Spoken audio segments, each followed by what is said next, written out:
This might be the first time I've ever been here, and it looks like the river is frozen.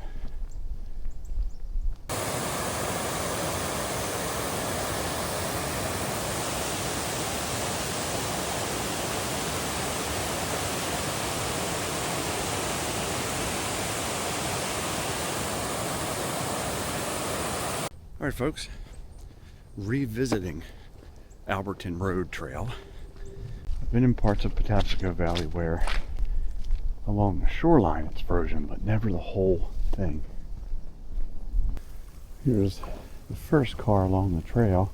It's 0.7 miles in from the beginning, and at about 0.97 miles in is where you'll come to see that truck.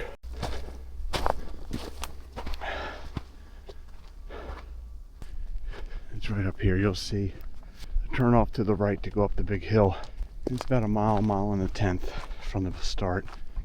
The church that burned down in a fire, along with a couple, I think it's 3 cars that are up there. But yeah, you can see the opening here. You just follow that all the way up. And about a mile and a quarter from the start, that big foundation. This little trip was mainly because I was in this area for work, needed to get my steps in, exercise. I just posted about Camel's Den, about this trail. I'm gonna go down and see, one, how far it is from the beginning to where I stopped before. Maybe see if I can go a little further. Yeah, if you watch my other video, I go into detail about those foundations. I even go up to that church. But for now, we're just gonna go straight through, just because I want to see the total distance without making any stops. Alright, so I made it to the falls. 1.67 miles from the parking lot to here.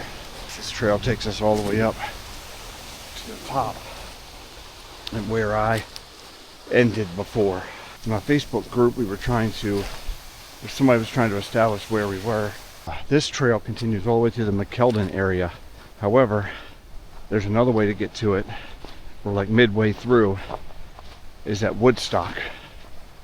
So the Woodstock Inn, there's parking for a trail, and you can come back this way and connect with it, and at least break it up, because I think coming in from the McKeldin side, that's going to be one heck of a hike. Yeah, here's where I pretty much ended before. It's 1.75 miles from the beginning, so haven't gone 2 miles yet. I'm going to continue a little bit further to get an idea. You're going to see the parking lot where I parked to try to get to this side, and ended up going to Camel's Den cave instead, and I'll show you how close it was and how easy it is to think that you'd be able to cross over at some point. And that's the parking lot there. You got the steps to go down for a little kayak ramp, but I went in and crossed over there thinking I could come this way and cross back over to get over here, but I mean, there is a way, but you got to go way up the river. That's a better, closer view of the parking lot. I can see the trail from here that I was on to get to Camel's Den. Yeah, and this looks like it circles almost 2 miles in at this point from that parking lot, which means to go back it's another 2. So maybe I'll head over to Woodstock for my next one and come in that way. I'll keep you guys posted. Alright, so according to All Trails, this one that I just took is not marked. However, that one up there looks like that's the one that's going to take me to Woodstock, or Woodstock will bring me back here. So yeah, there's no trail listed on here that I can see that goes along the water where we just were. So, but I would imagine it looks like it would catch back up to that anyway. So, and there's signage up there, but it just has an arrow. It doesn't say a name, like a trail name or anything. So, all right. Yeah, I totally forgot that on Google Maps, this is listed as a sightseeing spot. It's called Alligator Rock, and if you do look at it from afar, it does look like there's his tail. Looks like an alligator.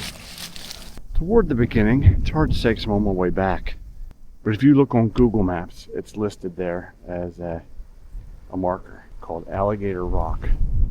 I'll Wish I had my drone, I could put it up and see, but another time.